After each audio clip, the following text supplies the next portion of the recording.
Would you believe me if I told you this engine ran on hydrogen?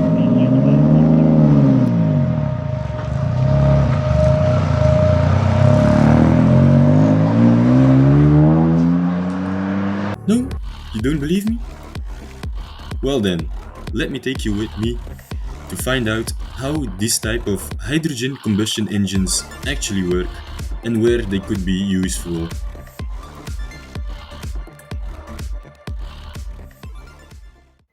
So, why is it that Toyota is messing with this type of technology? Because it has been done before, messing with hydrogen and trying to figure out a way to use it in cars. But this is different than before. Because before they were experimenting with making some sort of an electric vehicle that runs on hydrogen. But now we are using the explosive potential of hydrogen. Watch this. Pure hydrogen. So, as you can see, there is a lot of potential with explosive power in hydrogen. But why didn't they build on this in the early 2000s?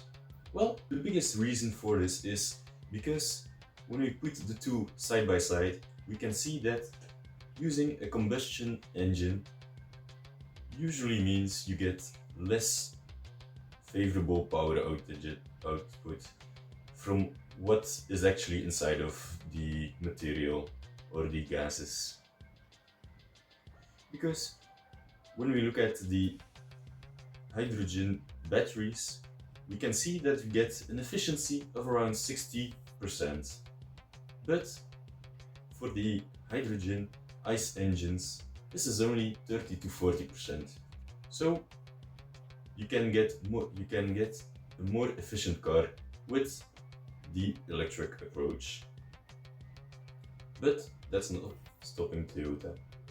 Toyota is now developing both systems. Why would you ask? Well, that's a very interesting question. First and foremost, they want to prove that although hydrogen is extremely explosive, it is actually safer than most people think. If we take a look at the reason why they are developing both of these technologies, it's actually very simple. Going with the combustion option is a lot cheaper and but it's a bit less efficient. But there is also some heart in it, because we still keep the engine sound. But if we take it the other way and go on with the hydrogen battery, this is much more efficient, although the technology behind creating these kind of vehicles is much more expensive. And also something else is when developing both of these technologies, they can always be one step ahead of their competitors, because now they have both systems and they can choose which market is better suited for any option. Also, something they keep in mind is they can go ahead and think about the future hydrogen networks. And also, for their racing department, they can keep going with the ICE engines, the combustion engines, to keep the spirit of their racing team alive and also the spirit of their cars. But then again, they are also able to create cleaner and more efficient cars with the hydrogen batteries. But wait, before we go any further, do we know how these engines actually work? Like, do we just pour water into them instead of fuel? We're going to take a look at it right now. How do these engines actually work? Well, the reason they are cheaper to make is because they are based on normal diesel engines. And these kind of engines have been around for a while. So this makes them cheaper to build. Well, there is a slight difference between these type of engines. For example, the diesel engine is actually used as the base for the hydrogen engine, but with a couple of tweaks. So, what are these tweaks? Well, we have to change, instead of going for a compression ignition, we are now using fuel injection because the mixture of air and hydrogen can be ignited on its own. Then, because we're now working with hydrogen, the compression inside the system will be different. We also need a new fuel system, which is pretty obvious. And then, because hydrogen burns different, we also need some some different coatings and some other materials that work better with hydrogen inside the engine for the pistons and the piston rings and all the other things involved. Also, we'll have to upgrade the cooling system because hydrogen is a lot hotter when it's burning.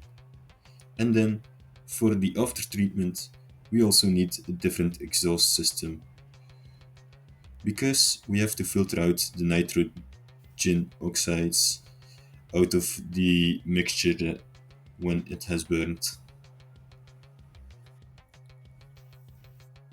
Then there is only one question left. Where are these engines going to be used? Because we have seen these engines will be used in motorsports, but is there another application that could be useful?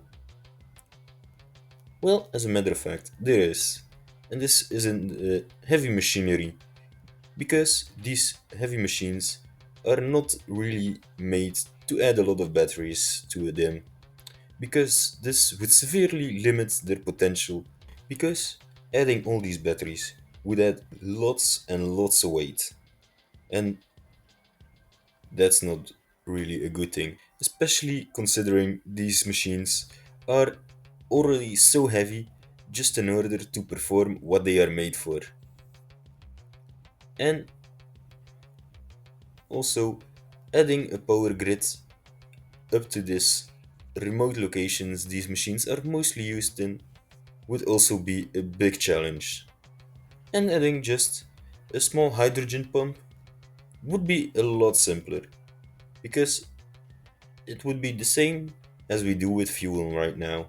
So, in conclusion, with what we know now, we will be probably seeing these type of engines coming back to everything from trucks and boats and buses and all other sorts of heavy machinery.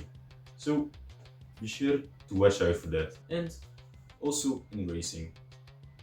Right now it's only Toyota, but in the future we might be able to see someone try to put one of these engines into one of the F1 cars. Well, that would make for a big spectacle in F1 in Formula 1. But for now, we can only speculate what the use for these engines will be. But it's not yet forgotten. So I hope you enjoyed the video, and be sure to watch next week's video, because then we're going to go ahead and compare the electric and hydrogen fuel to see which one is actually better in terms of pollution, but also in turn of what is the most fun and what's the best overall. So I'll see you next week